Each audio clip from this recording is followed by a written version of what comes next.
She marched right up to my garage with fire in her eyes, yelling that my music was too loud, even though it was barely louder than a whisper. I had just moved into this quiet neighborhood with my wife and baby, trying to enjoy a peaceful afternoon. While setting up a few things in the garage, Karen, the woman next door, had already shown signs of being nosy, but this time, she was in full neighborhood police mode. I politely told her everything was under control. She wasn't interested in talking. She pulled out her phone and said, "I'm calling the cops." I calmly replied, "Are you sure you want to do that?" But she just scoffed and dialed 911, like she was about to win a medal.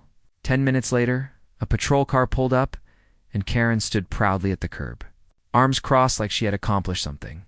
But the moment the officer stepped out of the car, Karen's face went from smug to shocked. It was my wife, in full uniform, sunglasses on, and badge shining in the sunlight.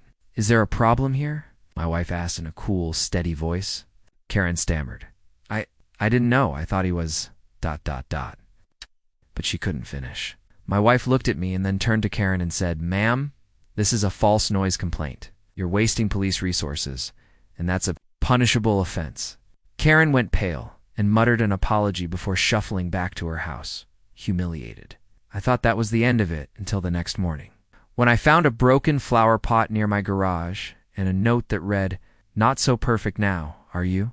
Turns out Karen wasn't just nosy, she was vengeful. But luckily my wife had already filed an official report, just in case. Some people don't learn the easy way. That's when I realized, sometimes the badge isn't enough to stop petty hearts. What would you do if your neighbor crossed the line and then tried to get revenge?